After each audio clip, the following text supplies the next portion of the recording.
Hello అందరికీ, ఈరోజు నేను ఫంక్షన్ స్టైల్లో చికెన్ ఫ్రైని మంచి గ్రేవీతోటి అలాగే అన్నం కలుపుకున్నప్పుడు మంచిగా అన్నంలో కలిసేటట్లుగా వాళ్ళు చేసినట్లుగా నేను ఈరోజు చేసి చూపిస్తున్నానండి. సో వీడియో అయితే పూర్తిగా చూసేసేయండి. కళాయి పెట్టి కళాయిలో నూనె వేసుకోవాలి. చెక్క, లవంగం, ఇలాచి, కొంచెం సాజీరా, అలాగే బిర్యానీ పువ్వు, బిర్యానీ ఆకులు మంచి సువాసన వచ్చిందాక 1 నిమిషం పాటు ఫ్రై చేసుకొని, అలాగే 2 మీడియం సైజు ఉల్లిపాయలు సన్నగా తరుక్కొని వేసుకోవాలి. దీనివల్ల సూపర్ గ్రేవీ వస్తుంది.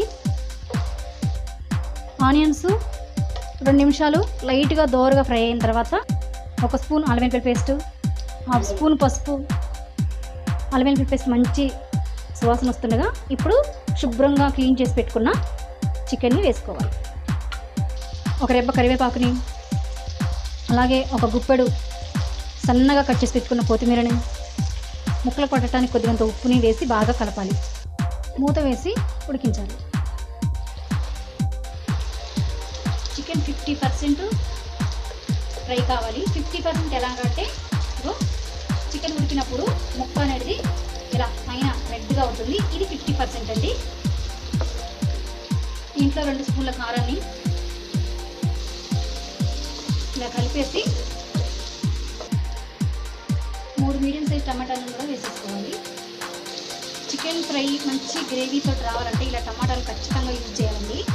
అది వాళ్ళు అలాగే చేస్తారు కాబట్టి నేను చూశాను కాబట్టి ఇక్కడ మనం కూడా చూపిస్తున్నాను. ఫ్రైకి తగినంత సాల్ట్ని కూడా వేసేసుకొని బాగా కలుపుకోవాలి. టమాటాలు లైట్గా మెత్తబడిన తర్వాత 1/2 స్పూన్ జీలకర్ర, 1/2 స్పూన్ గరం మసాలా పౌడర్, 2 స్పూన్లు ధనియాల పొడి,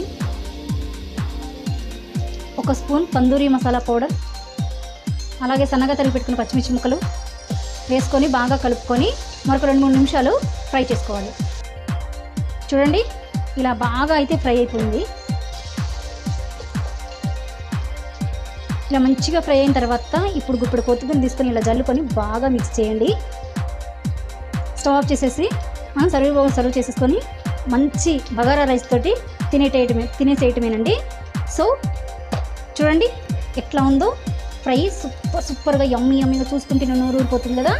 మరి మీరు కూడా తప్పకుండా ట్రై చేయండి. ట్రై చేసి మీ అమూల్యమైన కామెంట్ మీకు ఎలా వచ్చిందో మీ కామెంట్ నాకు తెలియచేయండి. సో నచ్చితే ఒక లైక్ చేయండి, మన ఛానల్ సబ్స్క్రైబ్ చేసుకోండి.